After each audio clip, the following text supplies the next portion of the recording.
Hey guys, it's another edition. It's Monday night. You're with Bill Vincey, Ryan Vincey from No Time for Nonsense. Tonight I'm solo. My son's taking the night off tonight, but I am joined by special guest, former NFL hard-hitting Cris Dishman. Cris, how you doing tonight, buddy? I'm doing good. Thanks for having me. I really appreciate it being on your show. Absolutely, man. We're excited to have you. I can't wait to hear your story. I know you had a great NFL career. You had a great college career, and now you're doing some really good things after football. And we're going to talk a little bit about all that stuff.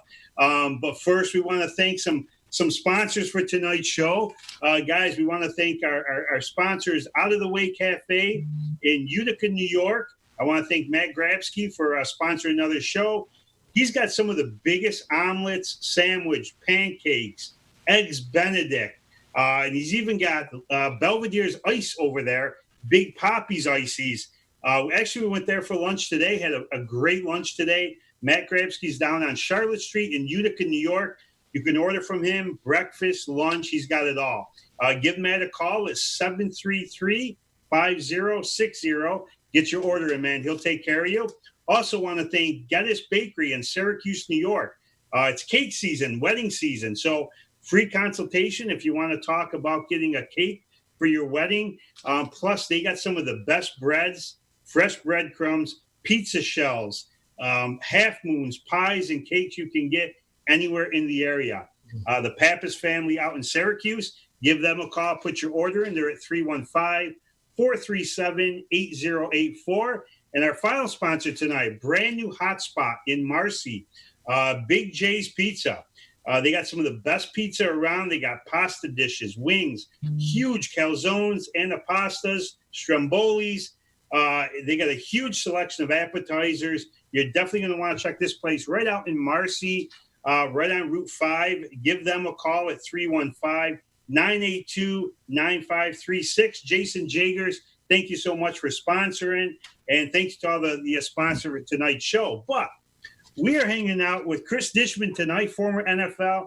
I remember him as a Houston Oiler, but he played with a couple other teams after that. But if you have any questions for Cris, message me on the board. I'll read them off to him, and Cris can kind of give you an answer. So, Cris, how you doing right now during the coronavirus right now with everything going on? I'm doing pretty good. I'm trying to keep my spirits up mentally, physically. And also spiritually, keep me going and just trying to get out and do different stuff, different projects I have going on to keeping myself busy. Mm-hmm. So mentally and physically, I can stay busy. It's tough on everyone around this time, but it's needed. The social distancing, the wearing of the mask, the gloves, the hygiene, the hand sanitizers and stuff like that. It's much needed. Plus, this virus don't seem like it's going away anytime soon. I know. It's so many people are dying unnecessary. They don't have to. And if we just all take care of ourselves and take care of 2 or 3 people other than yourself and worry about them of catching it, then, because I've had some relatives have caught it. Yeah.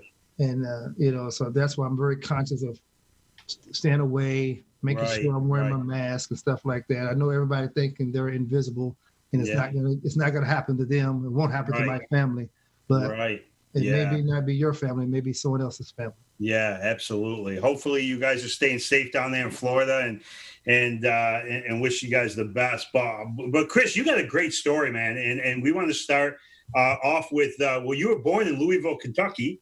Yes, born in Louisville. He's not Louisville. Louisville. You got to get Louisville. Louisville. You got to get that draw. So you got that New York accent. I don't have that. Yeah, I got that New York accent, man. I can't even pronounce it right. Yeah. Talk a little bit about growing up there.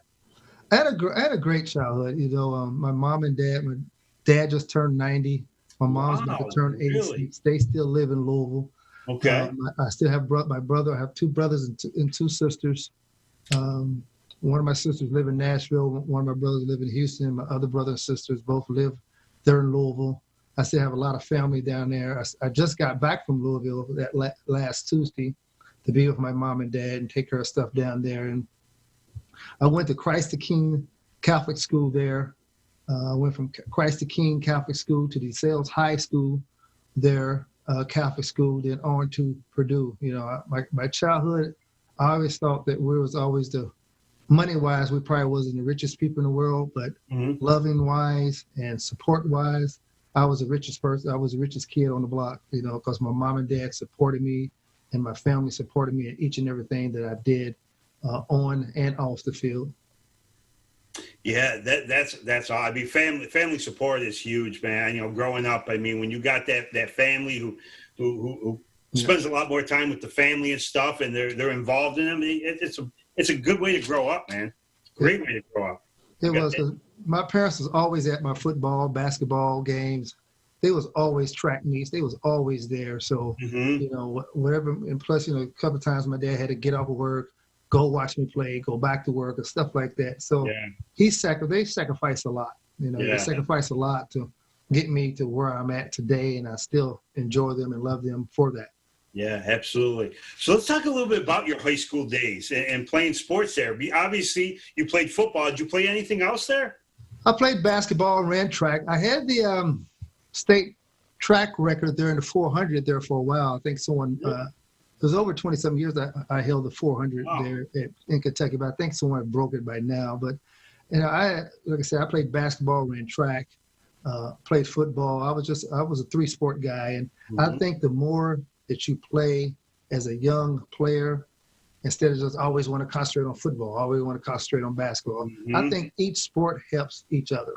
Yes. Football helps basketball, basketball helps track helps football, or you play baseball, whatever, it's just keeping the competitive spirit year round. Right. Because after a football season, you have a dead spot. And if you don't play any other sport, then how are you going to keep your competitive edge? Right. I think that's why I'm a very heavy competitive person. And I think playing all 3 sports kept me very competitive each and every season. Yeah, every athlete that I talk to on the show, former major league players, NHL players, football players, they all say the same thing. And when I grew up, I played some basketball, I played baseball, I played football. Even when those sports weren't playing, we were still at the park when it was an off season. We'd play screen ball. We'd play, field hockey. We'd do anything we could. Tennis. I even played a little tennis or anything we could do to keep busy. Nowadays, it seems like a lot of kids concentrate on one sport and one sport only. But they need those other sports. Like you said, it helps every other sport. Yeah, and it also keeps you active. A lot of don't get me wrong, I love modern technology. We wouldn't be having this Zoom meeting right now if it wasn't for modern technology. So modern technology is great, but when you get too involved in like the Fortnite games, and I don't play them, but I got sons play them, daughters play them. Getting too much involved in the Fortnite games and different games like that, where you don't get out and get the physical exercise. Right. So I think that's what's hurting right now. It's not no one getting out and getting the physical exercise. Yeah. Yeah, you gotta keep busy, and today we talk about we go by the parks and they're empty now. There's those basketball courts used to be filled, and even at 51, I tell my friends, I go, why don't we go down and play basketball? Why don't we go play a home run derby or screen ball or something, wiffle ball, flag football, just something to stay active, and we try to push that on the kids. I coach basketball. And this is my 4th year, going in my 4th year of coaching. And I asked the kids coming back, I said, how much basketball did you guys play after the season ended? They're like, we haven't picked up a ball. I'm like, you gotta keep playing. So yeah, we try to push the kids to get out there and keep playing and do as many different sports as possible. Now you were a 2-time All-Stater in 81, 82 in high school. Yeah, I was. And I played receiver. I was played defensive back probably on 3rd down, 3rd and long or 3rd and something like that. They threw me back there at safety. So going into Purdue recruited me as a receiver. So I guess the coaching staff, Coach Leon Burnett, and I guess they saw something different than what I saw, because I was going to Purdue to catch the football and score touchdowns. And our first meeting there, they end up switching me to defensive back. The funny story is our defensive back coach at the time, Ron Mims, he kept calling my name, Dishman. So I'm thinking there's 2 Dishmans in the room, because there's no way he's talking about me, because how we first had the first meeting, they said offense stay here, defense go in the other room. So when he's yelling Dishman, Dishman, Dishman, Right. I'm like, it's another Dishman. That'd be another one. There's no way I'm going with that defense, whatever they're saying. So you switched positions. I mean, you went from high school being a star receiver to playing defensive back in college. Yeah. Like I said, they must knew something more than I did. But I wanted to catch the football, and I finally realized that he's talking to me, and he was like, and I was like, Coach, I'm a receiver. He said, no, you're not. You're DB now. So, but God works in mysterious ways, because I ended up sitting down next to a guy that you guys may know named Rod Woodson. Mm-hmm. You know, him and I sit right by each other. He tapped me on my shoulder. He said, man, you'll be all right. I know how to play this position. I teach you something. So fortunate for me that there was a seat available, then Rod was able to show me different stuff and backpedaling and different drills like that I was able to implement and just try to work them as much as possible. Now, you guys had a heck of a defense at Purdue. On top of you and Woodson, you guys had some other good players that got drafted too, right? Yeah, we had Kevin Summer, who's now at the Arizona. Mm-hmm. We had Rod Strickland, Eric Strickland. Kevin Strickland. Kevin's played, I think, 12 years with the Rams. I'm not really sure on the years, but he played 12 years with the Rams. You know, we had Derek Wimley, who played down in Miami. So we had some good guys on that team. Yeah. Actually, why did you pick Purdue? What was the draw to Purdue? Well, as you know, I'm a parents' boy. I can't say mama's boy. I say parents' boy. Mm-hmm. I'm a parents' boy, and it was between Michigan and Purdue. Well, at the time, it was really going to be Indiana, and Lee Corso got fired. And I said, well, I don't want to go to a school where the coach just got fired. Right. So it was going to be either Michigan or Purdue. We had an old clunker of a car, 70 whatever Chevrolet, and I knew that some clunker of a car was not going to make it 5 hours, 5.5, almost 6 hours to Michigan. Mm-hmm. So Purdue was three hours and some to from Louisville to Purdue. So, and plus I like the coaching staff. I like Coach Burnett. Mm-hmm. Chester Caddis, who was there at the time who recruited me, him and I got along very good, and Coach Burnett and I got along very well. And I said, well, Purdue is closer. That way I know that my mom and dad don't have to drive an extra 2 or 3 hours to come and see me play, because I knew they was going to try to come and see me play every game, in which they did, every college game, and a lot of my professional games too after I got out of college. Yeah. So that was one reason why I chose Purdue. Did you ever think about Louisville, playing at Louisville? Was that even on the board? No, because Louisville at the time was a basketball school. See, Hallis Nellenberger came and really turned the Louisville football program around. Okay. You know, at the time when I came out, Louisville and Kentucky was pretty much a basketball school. Yeah, yeah. Now, they tried to woo me and say, oh, yeah, we're going to let you play football and basketball. But being 6'1" and not that good of a shooter, just a master rebounder and a good defensive player. Mm-hmm. I didn't think my college career in basketball was going to go too far. Yeah. So, so I just said, I better stick to this football stuff and see where they go. Yeah, that's pretty awesome. So now, when you played at Purdue, you were drafted 1988, 5th round by the Oilers. Yes. How was that experience when you got that call from Houston? It was great. It was great. I don't want to tell too many mom and daddy stories, but it was great. No, absolutely. We want to hear the stories. Yeah, it was great. I had a huge draft party. I'm talking about, like 3 people. My mom, my dad, and I. So we were sitting up there. My dad got tired. He went back to my 1-bedroom apartment at Purdue. He went back there, went to sleep. Me and my mom was sitting there watching a program. Oh, my God. And all of a sudden, my phone rang, and there was Mike Holovac, the general manager at the time for the Oilers. He said, stay by your phone. We're going to be drafting you anytime soon. He said, you know anything about Houston? And at the time, the only thing I knew about Houston was George Foreman. And I knew that I wanted Ali to beat George Foreman. This George Foreman was this big, massive boxer there out of Houston, and he was knocking everybody out with a couple of punches. And that's the only thing I pretty much knew about Houston was that. And Mike Holovac ended up calling me back. he put me on the phone with my position coach, Nick Saban. I talked to Nick. He just told me to come prepare, come ready, continues to do drills, and someone else would come back with me of exactly when I have to be down there to the Houston area. So that was that. So hung up from Coach Saban and told my mom, I said, hey, Mom, I just got drafted by the Houston Oilers. She said, okay. She called back to my dad, Billy, because his name was Billy Clarence, but we call him Billy, and told him, hey, Cris just got drafted by the Oilers. He said, oh, that's great. He said, you're ready to go back home now. So the party didn't really begin, but so I just told them they ended up staying the night and left the next morning, and that was my big draft party. Wow. So I continued to work out. By then, Rod was already at the Steelers. Mm-hmm. He called me, congratulate me. Come to find out that Houston and Pittsburgh was in the same division. Yeah, so back then. Yep. There went the rivalry between him and I. Mm-hmm. Oh, yeah.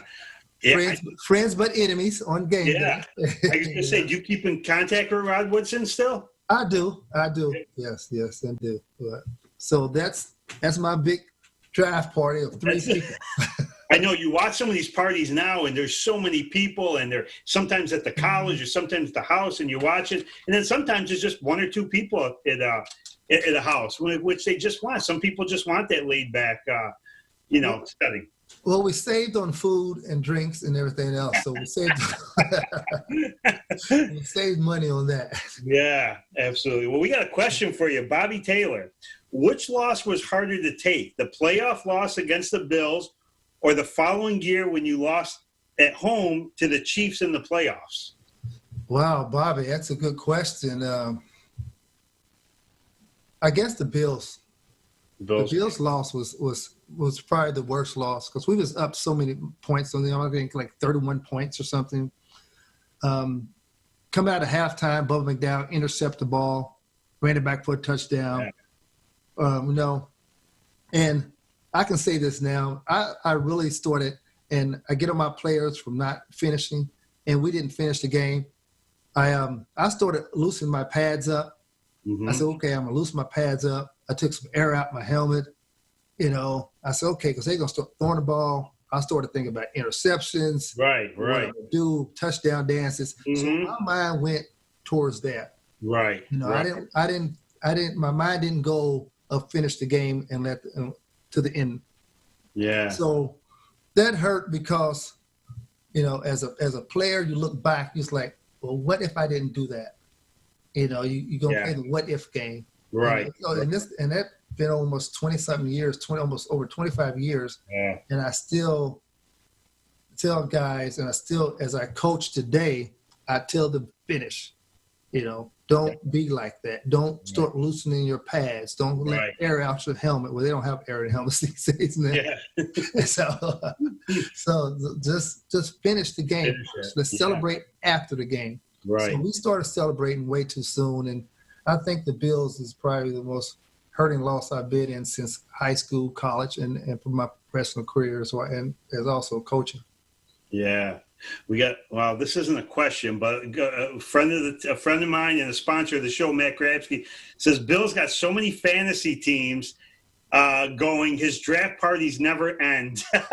I do like my fantasy football, I know. Looking forward to getting that going soon, hopefully. What do you think about this year? Well, Bill, let me ask you a question then, since you like your fantasy football. Yeah. Give me 2 of your starting quarterbacks this year.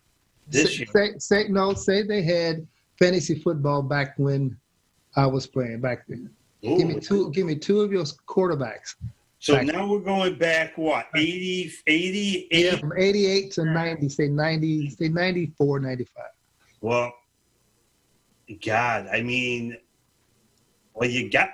Jim Kelly has to be in there. He all over the field. Okay. Danny Marino.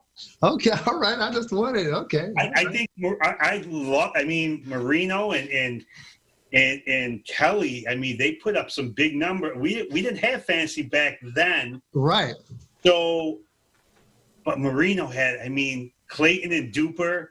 And Kelly always had some good receivers, and Thurman Thomas out of the backfield. So I think they would have put up pretty big numbers fantasy-wise going back in those days. See, I was telling people, I don't know, I'm throwing ideas out there. I don't know how to do the software, but if you can throw an old school team versus the new old school fantasy versus new school fantasy and see how they add up. I don't know how you would calculate and nothing like that, but see how they add up. I think quarterbacks nowadays would be putting up better stats than back then, just because today it does seem like more of a passing game now. It is, yes. But you did have you had your great quarterbacks. I mean, Warren Moon was another one. Mm-hmm. Could light it up. Danny Fouts, even with San Diego, could throw the ball all over the field. So Elway was another one.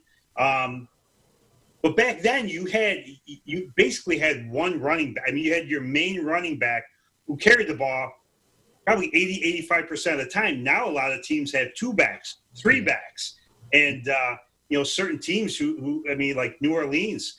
I mean, they roll with it. But probably my favorite player in the NFL right now, fantasy-wise, has got to be Patrick Mahomes. He's unreal, isn't he? He is just fun to watch, and he's got even though the weapons he lost this past year, he still put up great numbers, and just a good guy in general too. Yeah, I had a pleasure of playing against him when I coached at Baylor, and he was at Texas Tech. It's just some of the throws he made was just like, this guy is crazy. Off of one leg and everything else. Rolling right, throw all the way back left, 60-something, 70-something yard touchdown. It's just his athleticism is unreal. It is. And he's almost starting to turn into the face of the NFL now. I mean, I know the guy's always got a smile on his face. He's good with the media and the fans, and it just seems to be a good overall guy. So, it's fun to watch guys like that play. Even though when Kansas City's on, I got to watch this game because he could do something magical. Yeah, something crazy, huh? Yeah. Guys, if you're just joining us, we're former NFLer. Cris Dishman, if you've got any questions for us, put them on the board. I'll read them off to him. So, Cris, I want to talk about your days in Houston now. You had some great seasons, two-time Pro Bowler, first team in 91. You had a great pro career. Well, yeah, I was very blessed and very fortunate to be around some great players, not just help me to be successful, but, the players around you help you to be successful. Our defensive line with Ray Childress and William Fuller and Doug Smith, and then we had Al Smith there as linebacker, Johnny Meads, Robert Lyles as linebackers, Richard Johnson, Darrell Lewis, Marcus Robinson, and myself, and we just had a great Mike Dumas. We had a great secondary also. So we just had and then you go on our offensive end with our receivers is Ernest Givens, Haywood Jeffries, Willie Drury, Tony Jones, Curtis Duncan, Warren Moon, then Cody Carlson, then our running backs. We were one running back team, but look at our running backs we had. We had Mike Rozier, Alan Pinkett, Lorenzo White, Gary Brown.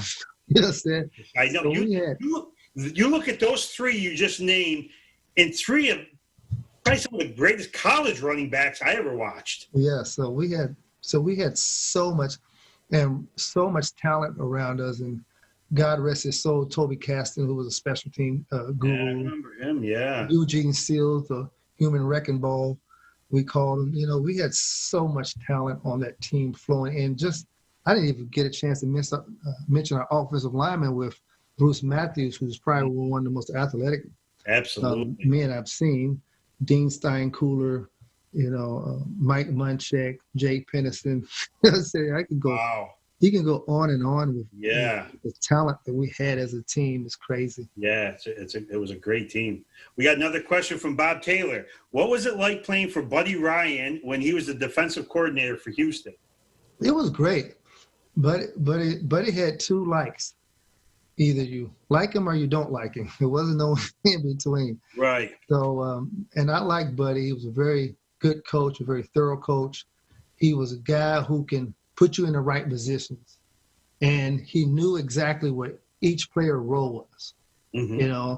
He used to always tell me and he never called you by your name, which was made you work harder for him for you. Like, Coach, you know my name? Yeah, I know your name, but I don't only, why I need to call you by your name? You got to do something great before I know your name. So you always strive to do something great, so therefore he can actually say your name. Right. No matter how many interceptions you get or how many knockdowns you get, I think it was his way of motivating you to be better than what you think you are. Because he was always calling you 28. He always called you number by number.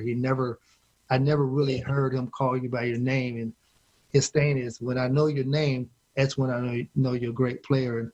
And funny story about that one day, Buddy and I got in a little shouting match rather on the sideline. And the next Monday, I walked in his office. Hey, Coach, I'm sorry. He's grading film, and he's either horse shit. Excuse my language. I hope I can say that. He's a horse something, cow something, or something. There was always something. It was never good, bad. And I said, Coach, I just want to apologize. He never looked up, steady grading. He said, 28. Apologize for what? I said, got a little heated on the sideline. He said, when? I said, on the sideline, you and I got a little heated towards each other. I just want to apologize. I overstepped my boundary. And he said, shook his head. He said, 28, I've been cursed out for better players than you before, so I don't even know what you're talking about. So it's like, you can see him saying that too. Yeah, so little stuff like that, that really just made him a very special coach. He was a player's coach, believed in each and every player that he put on the field. Yeah, that's awesome. I mean, he was one of the best of all time. I mean, now after you retired in 2000, right? Yes, 2000. You started coaching in 2004. When did you start coaching? I started with the Berlin Thunder, NFL Europe. Okay. I got the coaching bug. First of all, when I retired in 2000, okay, a little bit about me. I'm a horseman. I followed the rodeo circuit. I had some cutting horses. Okay. And I followed the rodeo circuit for about 3 years. Then I started training guys, and then I got the coaching bug. And in 2005, I got my first coaching gig with the Berlin Thunder over NFL Europe. Came back to the States and coached at Menlo College, Division III school down there in the Bay Area. Mm-hmm. 2008, Coach Turner called me, and I coached with the Chargers. Then 13, I was with Baylor. I volunteered there for 2 years, and then Coach Bennett brought me on because he coached me there at Purdue. Coach Bennett then brought me on full-time, and then after that, I went to not NFL Europe. Excuse me, I was about to say I went to Canadian football, then the XFL, and down here. So I've been almost 15 years coaching, and I've said I've coached every league now. Yeah, I was going to say. College, high school. I coached not high school, college, NFL, XFL, and the CFL. I've coached in Montreal Alouettes also. That's amazing. So, yeah, you've covered almost every. Yeah. Arena football is the only league I have not coached in. Only the arena football. or the LFL, the women's league, right? Well, the women's league, yeah. Yeah, that's true. That's awesome, man. So a long playing career, a long coaching career. Now, I wanted to ask you this. This was kind of something, people have been asking me about you. What was probably your greatest moment in the NFL? Getting drafted. Getting drafted was probably my greatest moment. I was able to do things for my family, and I got a signing bonus that was probably for signing my name. I got a signing bonus. My first contract was more than my mom and dad made in that whole year. Wow. So I was able to do things for them. It's probably one of the greatest joys I've ever imagined. And we're able to set my children up, they don't have to hustle and bustle like I used to do. Mm-hmm. Go cut grass, which I really should make them go do that. Go cut grass for $5 just to get your pocket money or some money or something like that. Right. So I guess getting drafted, I'd say, is probably the best thing in the NFL. scoring one of my first touchdowns. Bub McDowell blocked a punt. I scooped and scored. Still have that ball. Still have my first interception ball. So different stuff like that is probably a good thing. And able to go out into the community in Houston and be supportive of the community and go to the Boys and Girls Club, the Star of Hope Foundation down there I did, the Burns Center in Galveston, and able to see and touch people that, to me, I'm me, but to them, I was something more than me. And just to get a smile and a joy on some of those kids in the Burns Center face, that Coach Glanville and I used to go every Tuesday. That's the joy. That's why you play the game. Yeah. People say, I play for the money, I play for the fame. Right. I play for the enjoyment of the game, and I play for the game because of the competitive of the game, and also be able to just do stuff that for my family and for other people that I was not able to do or would not been able to do. Mm-hmm. Yeah, see, Cris, that's a great point you bring up. A lot of people just see you guys on the field as athletes and stuff, and they don't see a lot of the stuff you guys do behind the scenes. Right. Which to me, a lot of us don't see. But you hear it. You hear it, and that's why I kind of like doing the show and bringing on a lot of the former athletes, because to us, the stuff you do behind the scenes is, obviously you guys are entertainment for us, and we watch and we love the way you guys play, and we love the sports. We follow it to a T, but the stuff you do on the field, off the field and stuff, that for us as fans, we look at that and go, that's a great thing that they do. So what you guys have done, that's fantastic. Yeah, and that's the thing I like about the NFL. You have a lot of guys in the NFL who do stuff like that, but it don't need the cameras. You don't need all the cameras and everybody. It's not for that. Right. It's the selfish part is for you. Right. It's for the goodness of your heart. And when you do something good for others, your blessings will come. Yeah. And that's the main thing I always try to do is do good for others. And my blessings come. If it don't, then I guess when I see God in heaven, then that's my blessing. Yeah, absolutely. Another question I wanted to ask you was, what was the team you hated to play the most in the NFL? What was that one team? Cleveland. The Browns. Going to Cleveland, which their stadium, I hope I never get tired by Cleveland. But Cleveland had to come through that dugout, and their fans was right there. And I'm sure people in Cleveland have a lot of things to do in their lives, but some of the fans may not have other jobs. For them to make snowballs with batteries in it, to make snowballs, and when you throw the snowball at you and it hits you and it don't break, they had to really pack that snowball and freeze it, pack it again. So it's like, who sits there and do that? I know. So Cleveland was a very hard place to play because of the fans. Their fans are very dedicated. Cleveland, the Browns fans, anything like Cleveland, Pittsburgh, their fans are very Philly. Okay. Yeah, Philly. Yeah. So their fans are very dedicated and they love their football. So I guess Cleveland was probably the hardest stadium to play because we knew it was always going to be in a dogfight. And you knew that you had to come out through that dugout. And win or lose, you knew you have to go back to the shower with just a twinkling of water falling down. And it's only like 3 showers for 40-something players. So, you knew that you had to go back into that shower and take a shower, and everyone's had to run back in and try to be the first ones in the shower because if you last, you're not getting any hot water. It wouldn't be any hot water left. You'd be waiting a while. Right. Who is the toughest receiver that you faced? Wow. I had faced so many. You're talking about Bad Moon Rising and Tim Brown and Michael Irvin, Ron Harper, Jerry Rice, Jim Taylor, Andre Reed. Yeah. I can, you can go on and about the receivers I faced through my career and each one was different.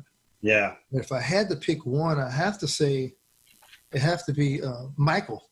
Michael was more physical pusher, grabber. He wasn't that fast. He would catch everything in sight. Great hands. And Michael was always open. He was the guy who was always open. He was always, no matter if you cover him, he's open. Right. He was always open. He was always tell Troy, just throw the ball. I'm open. He can't, you know what I'm saying? So his competitive spirit, drove me to play him extra harder and make sure he didn't always think he was open. Yeah. Now, what was your favorite stadium to play in? The Astrodome had to be. The Astrodome. Uh-huh. Even the Astrodome and the FedEx Stadium when I played with the Redskins was a great atmosphere. Yeah. But the Astrodome, we used to have that thing rocking. That's when it was the House of Pain. Yep. We used to have that thing rocking, and that was when people come in there. It was only 63-something thousand, but it felt like 70, 80,000 because the thing was from the time we step on the field to the time we step off. It was 60-something thousand people there's cheering, rocking, and Love You Blue and playing the song. You know what? I actually remember the song, the Houston Oilers song. Oh, yeah. I can remember that, and I remember the fans singing everything. Well, I'm a Houston Astros fan, so I know those days in the Astrodome when that place gets loud. I mean, it's that place. You get that big scoreboard with the fireworks going off and the cannon shooting and stuff. Right. Pretty awesome place to play in. Mm-hmm. Yeah, it is. But like I said, I am rejoining retirement life. I like retirement life. Well, I'm still coaching, but I like being retired. It helps me now to get into different projects. Like I told you before, the show I was in, like my project help. Mm-hmm. If you want to know more about it, you can go on www.helpsji.com. Dr. Ed Tolson is one of the gentlemen who introduced me to the program, and it's a social justice program. And it's, we're 34 out of the 50 states, we're in 34 states. Everybody's getting represented. And it's an education program, and it's a community police relations program, and it's a criminal justice. So it's a program where and we have free ACT testing. So it's a program where, if you're in high school, 8th to 12th grade, or 9th to 12th, you can come and get free AC testing. And anybody more interested in it, I know we got a short period of time. I just want to throw the website out. Yeah, absolutely. It's helpsji.com. Just make sure you go on there and look at it and try to get involved. I think it's going to help you as an individual and as a person. Yeah, absolutely. Guys, take a look at that website and check it out. Got a lot of great information on it and read up on it. That's awesome. Yeah. We got another question for you. Someone wants to know, how bad was the turf in the Astrodome? Well, I was there when it was a preseason game. We was all getting dressed and ready to go out. And our strength coach, Steve Watterson, came and told everybody to stay where you're at. Can't go on the field now because they was having problems with the turf. So I don't know if that was one of the first game or one of the games that ever got canceled because of the field. The field was actually peeling up from the turf. So if they had that turf they have now back then, I probably can play at least 4 or 5 more years. So between the hard rock grass that was at Cleveland, and the turf in Philly, and the Astrodome turf, it was very, very hard on your knees and ankles. And it's something you had to ice after each game. You had to ice your knees to keep them from swelling. Yeah. Now, all the traveling you did city to city for football and stuff, now I'm a big foodie. Now, what your favorite city to go to that had some of the great restaurants that you could eat at? New York's pizza. Philly cheesesteaks. Oh, yeah. Yeah. So, love that. And like I said, I'm vegan now, but at one point I was eating meat. Mm-hmm. Like I said, I'm a cake person, cookie person, so DC, the crabs, the seafood. Yeah. Of course, New Orleans, the gumbo. Yeah. Oh, yeah. Buffets and all that. So I have, like I said, it's several places I used to go and just say, okay, I'm going to this place. Like Louisiana, right. I go to one place and get the gumbo, and another place get the boudin, and another place get the crackling. You know, if you go to Philly, you know, you have to get the Philly cheesesteaks, you know. Yeah. Now then it started the chicken cheesesteaks. So it's, you know, so it's on and on. In New York, so I'm a thin pizza guy. Yeah. You know, then I was at Purdue. I'm a pub, Arnie's. Arnie's Pizza there at Purdue is where I used to always eat pizza. Okay. Yeah, that's really cool. Chicago, the deep dish. So I can go on and on about food. I know. Say you hit so many cities, and every city's got their own certain type of food there that you probably ate. So I'm going to ask you, Cris, what does Cris Dishman do in his spare time? What do you do for hobbies and stuff now? Well, now I am, like I said, I'm into different projects. Like I'm into the MBTI. It's a personality test. And I when I was in Canada, I had such short time with my players, you know, because I got hired like 3 weeks before the season. Mm-hmm.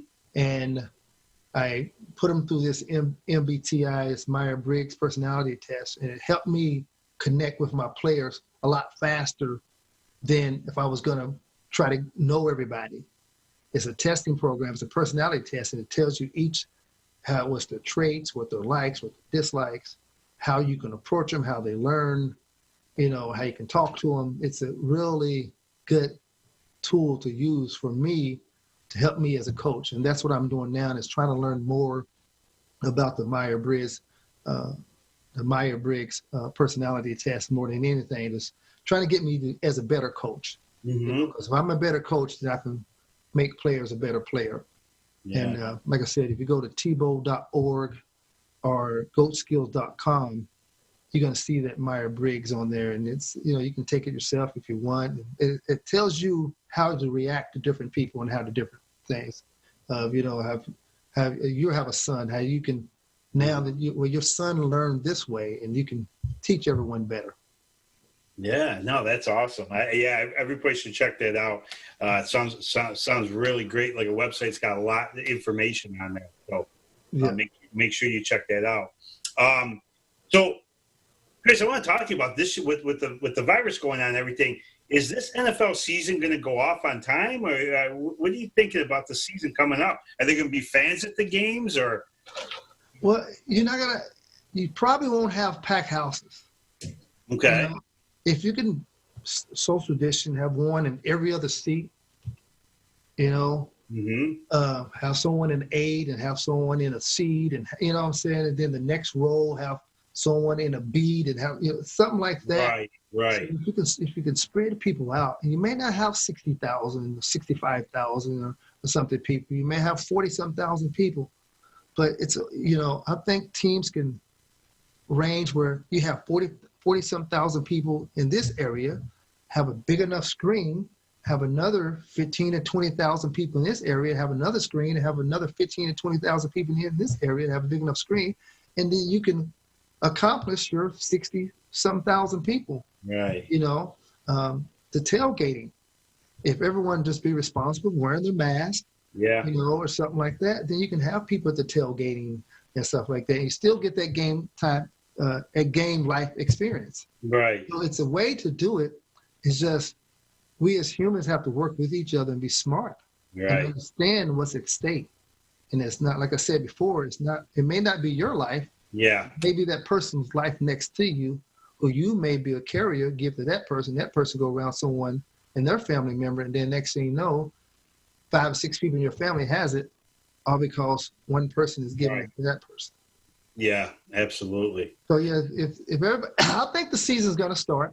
Mm-hmm. You know, and I think there's a lot of smarter people in the NFL than I am, and I think they're going to find a way to keep social distance. They're going to find a way to put people in the stands and find different things where the fans can still get that game time experience, because that's where people come from. That game time experience. Yeah, I was going to say, because NFL, I mean, obviously you guys must play on emotions.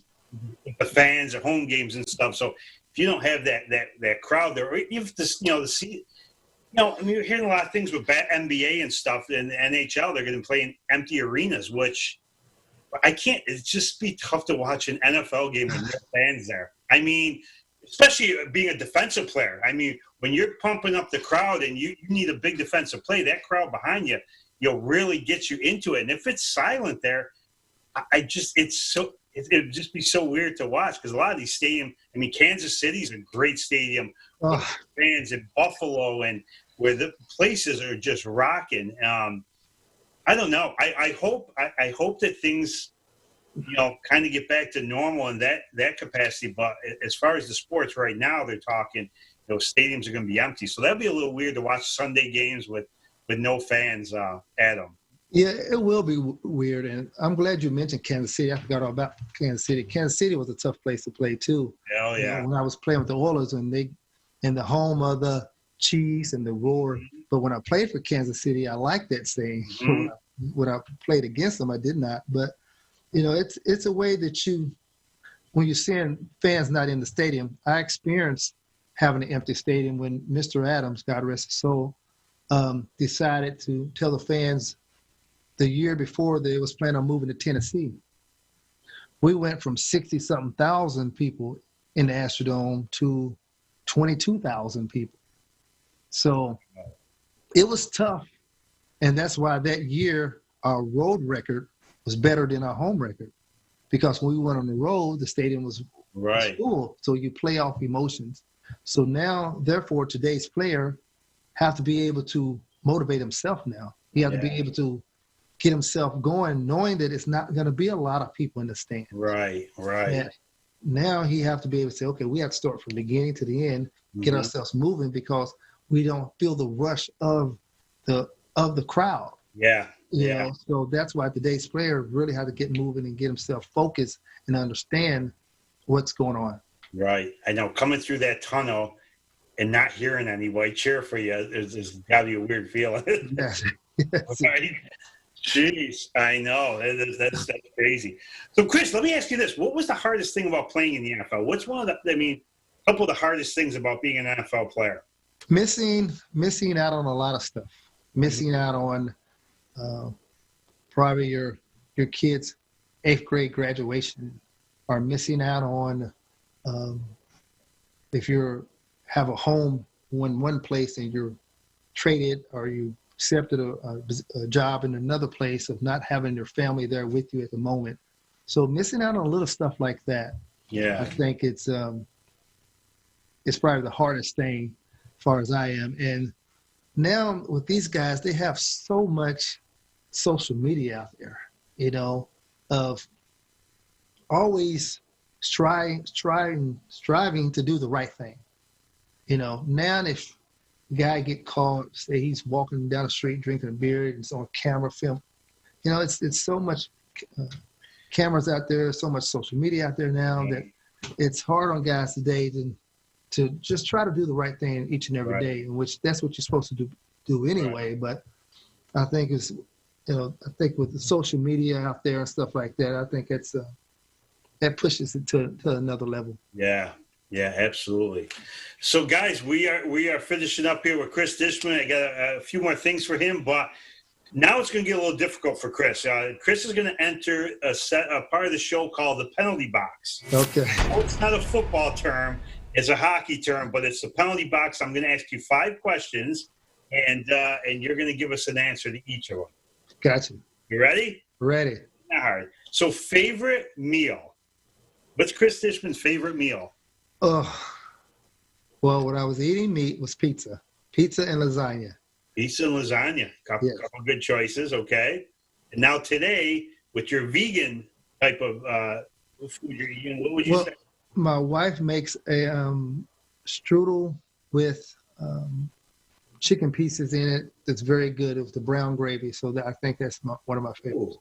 Sounds like some good comfort food. Yes. Yeah, okay. Favorite band and musician?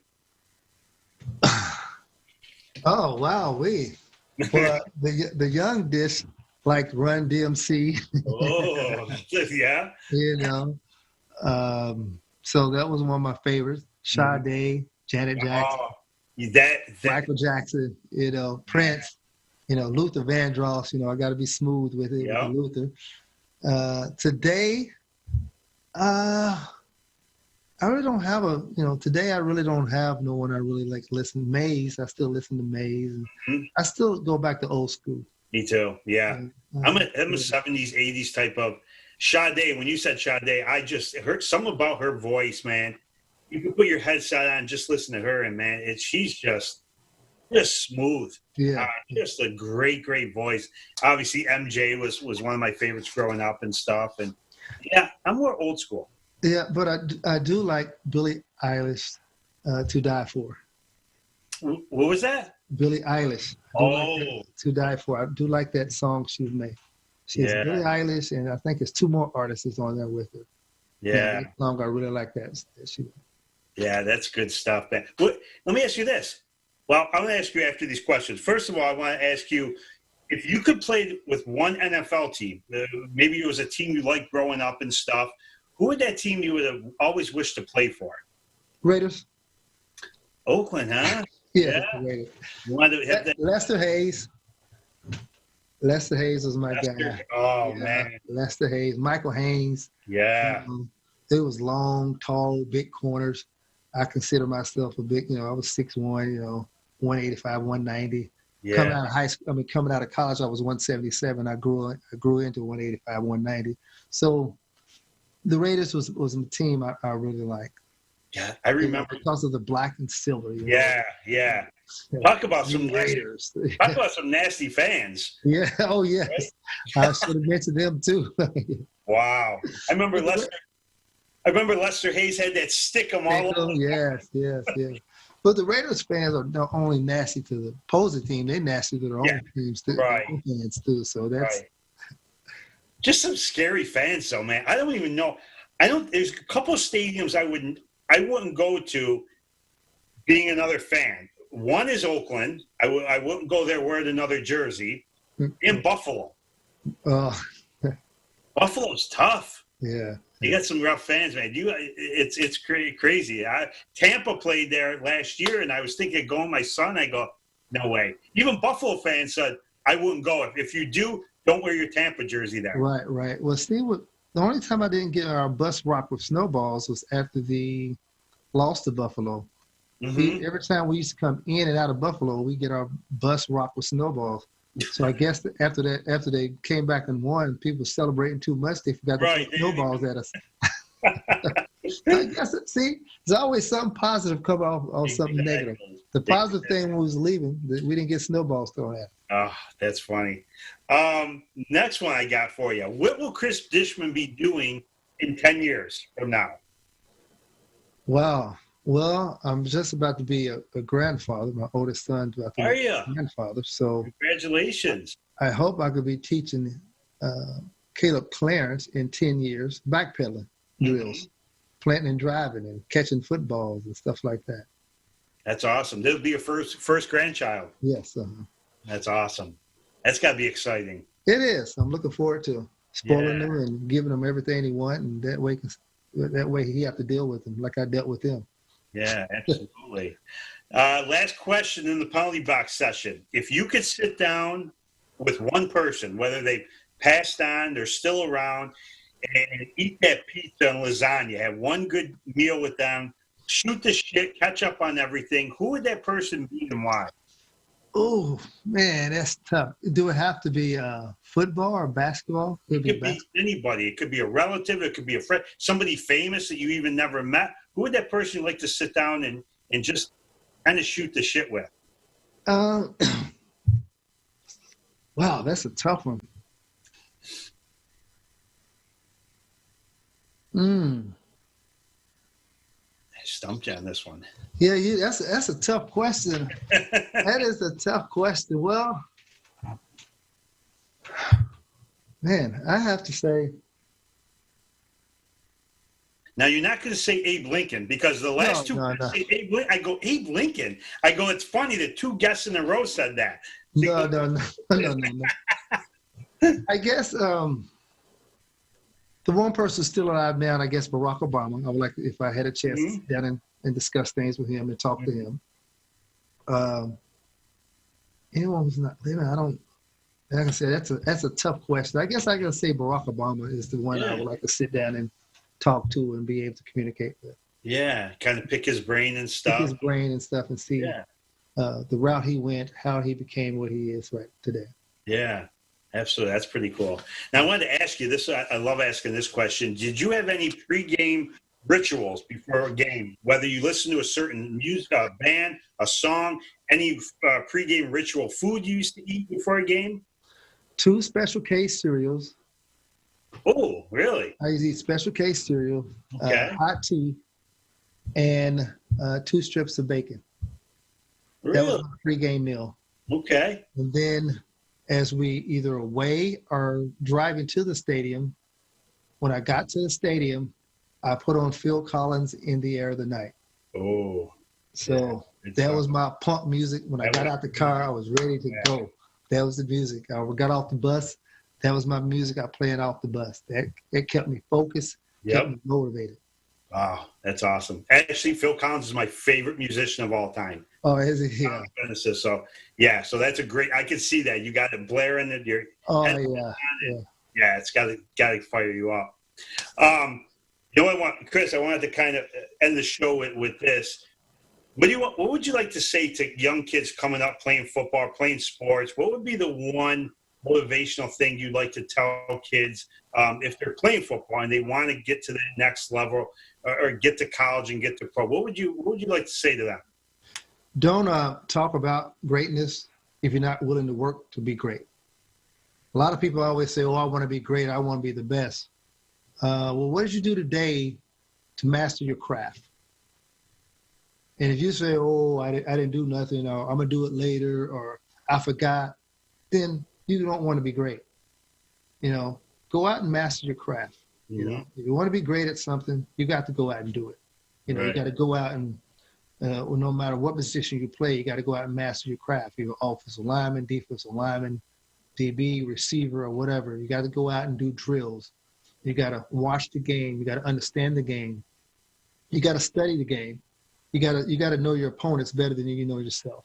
And that's where I think I made my stride as a player is I studied the game. The older I got, the more I studied. Yeah. I knew exactly what they was going to do. And they can change it up, yes, but with offense getting this formation, I was pretty much thinking, okay, they're going to do this play because I studied it so much, I watched it so much. I kept notebooks on all my receivers I went against. I knew exactly if I talk a lot of mess to Jerry and he started talking back to me, then I knew that he wasn't concentrating into the game. But if I talk a lot of mess and he don't say nothing, I was like, okay, you better put that other buckle on your helmet and strap it up. He's ready to play. Yeah. So I knew the psychology of Michael. You didn't want to talk to Mike because he talked better than anybody else. So you didn't want to really get him riled up and talk to him. Right. You just pretty much want to cover him and play a low-key game. Yeah. So I knew exactly how to flip each receiver, what they liked, didn't like, and stuff like that. That's awesome. That's great. That's a great thing for kids watching and stuff. But guys, we are coming down to the final minute here of the show. Once again, I want to thank our great sponsors for tonight's show and covering us tonight. Out of the Way Cafe, Matt Grabsky in Utica, New York. Thank you, Matt. Also want to thank the Pappas family at Geddes Bakery in Syracuse. Thank you guys so much. And Big J's out in Marcy, Jason Jagers, thank you so much for sponsoring tonight's show. And Chris, I got to tell you, man, that was a fast hour.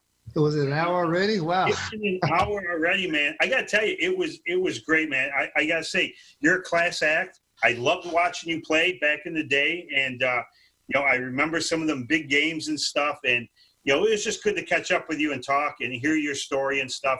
Very inspirational. And I love what you're doing today. Yeah, let me give that website one more time. Absolutely. It's HELPSJI.com. And then you either go for the Meyer-Briggs, you can go on GoSkills.com or Thibault, THIBEAUX.org.